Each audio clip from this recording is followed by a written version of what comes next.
Welcome, everyone, to A Call for Judgment. This is probably one of the funniest things I've ever seen in my life. So I felt the need to jump the gun and do a video on it so everybody can see it.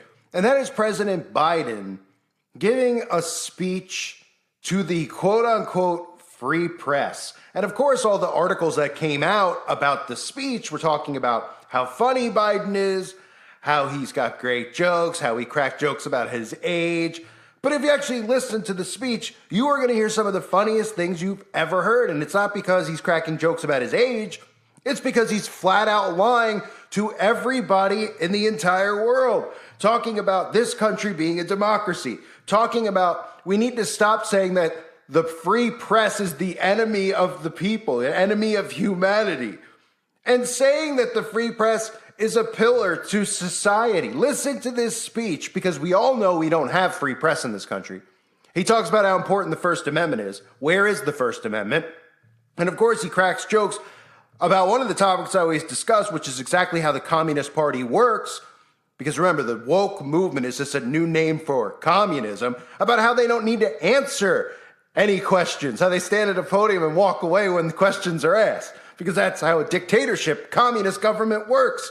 Listen to this unbelievable speech. It is so freaking funny. Let me start on a serious note. Jill, Kamala, Doug, and I, and members of our administration, are here to send a message to the country and, quite frankly, to the world. The free press is a pillar, maybe the pillar, of a free society, not the enemy. Thomas Jefferson wrote, you all know this quote. Thomas Jefferson wrote, "We're left to me to decide whether we should have a government without newspapers or newspapers without a government. I should not hesitate to prefer the latter." Just as I know your commitment is to continue to being a free and fearless press. And that's what we honor tonight. This is not hyperbole. You make it possible. You make it possible for ordinary citizens to question authority, and yes, even to laugh at authority without fear or intimidation. That's what makes this nation strong. So tonight, let us show ourselves and the world our strength, not just by the example of our power, but by the power of our example. Folks, I know a lot's changed in the press. I've had a lot of conversations with a lot of you. This is not your father's press from 20 years ago. No, I'm serious, and you all know it better than I do. But still, it is absolutely consequential and essential. After all, I believe in the First Amendment, not just because my good friend Jimmy Madison wrote it.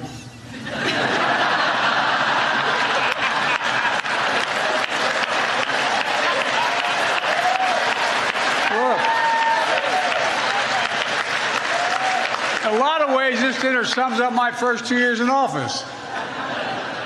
I'll talk for 10 minutes, take 0 questions, and cheerfully walk away.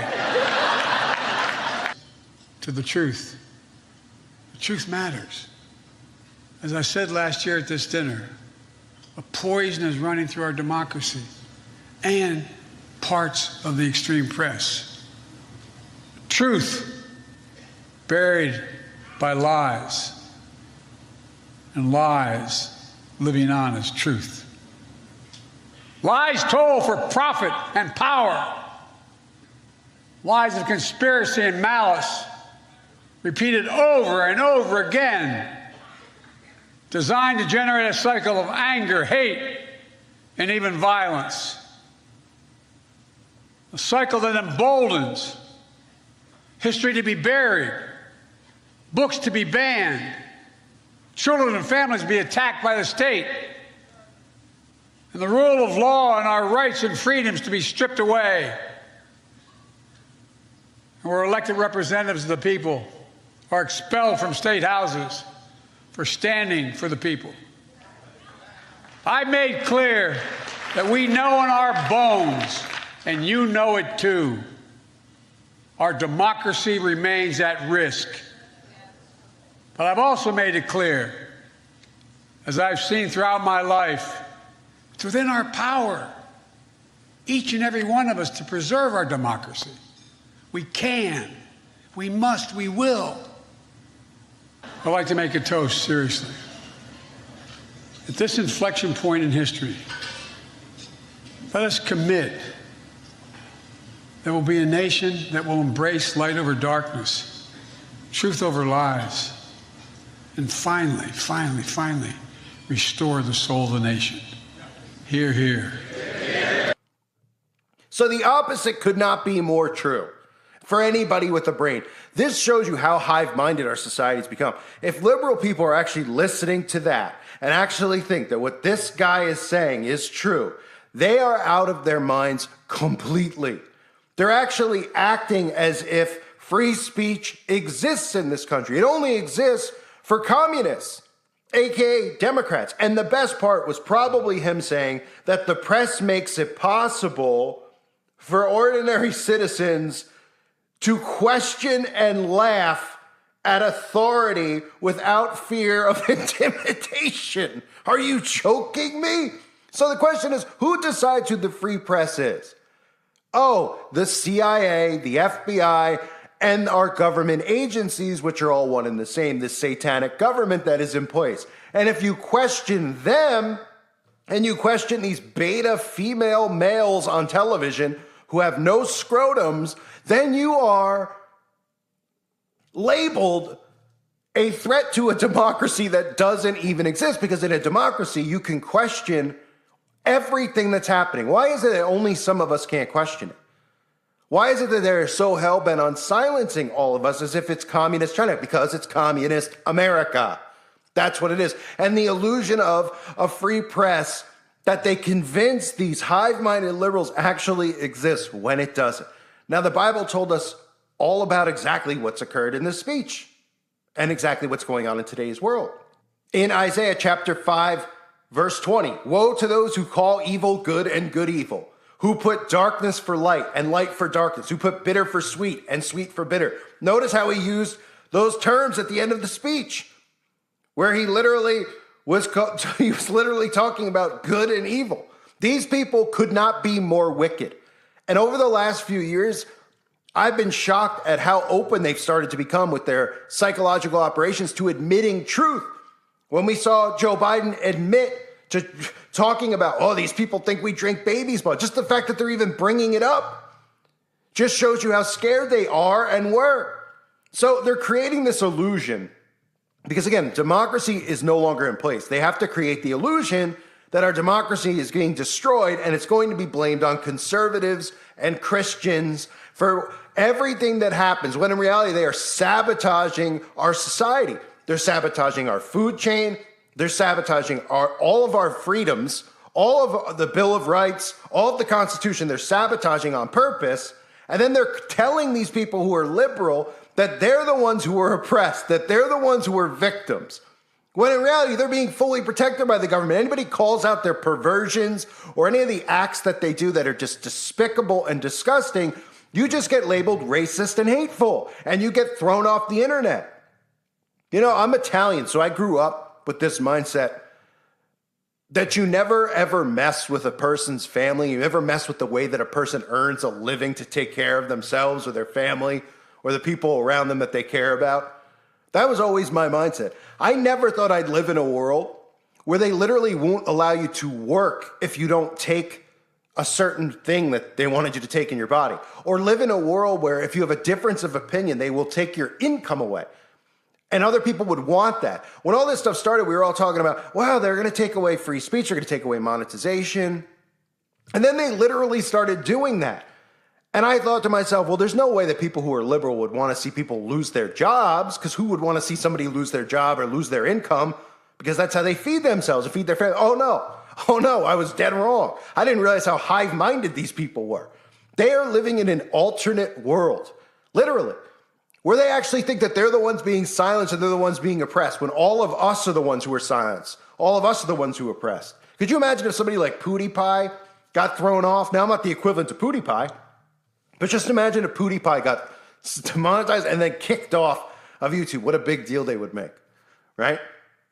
They'd make a huge deal about it. Well, I can't believe it. How could you silence him just because he has a difference of opinion?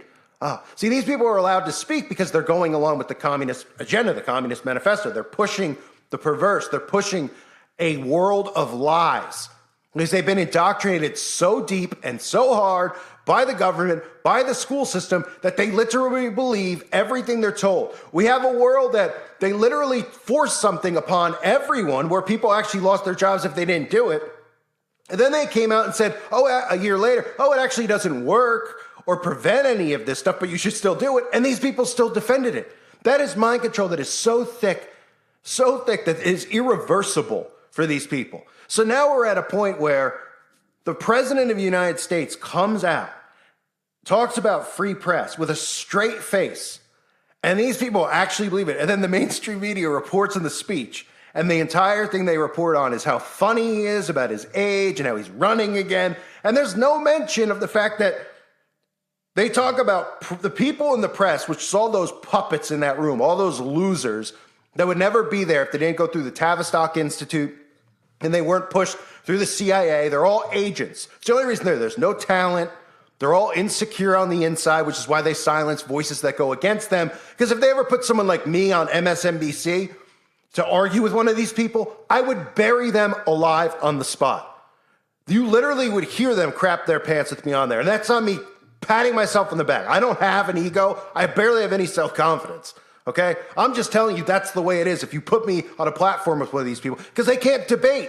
They can't argue for the insanity that they're putting out there. They just lie and lie and lie. And we've never lived in a world where the media is so full of lies. And then they act like everything's the other way. Because they're trying to be like, Fox News, right? That one station that's out there that they allow to be out there so they can give the illusion that there's a left and a right. And so they can create this civil war, because without Fox News, they wouldn't be able to create it. And they're like, and he's everybody in the room, patting him on the back, and they're all there clapping like, we all deserve to be here. We're all so wonderful. All a bunch of insecure, talentless hacks sitting there acting as if it wasn't for those people, that regular people, as if those people are, regular people aren't on the same level as the people pushed down our throats on mainstream media. But they have the nerve to say that those people in that room who are from CNN, NBC, etc., make it possible to question and laugh at authority without fear of intimidation. When all the government is doing is trying to intimidate the crap out of anybody who speaks against what's happening. And they do things like the Tucker Carlson situation to intimidate you. That's what the point is. They do things like the Alex Jones trial to intimidate you.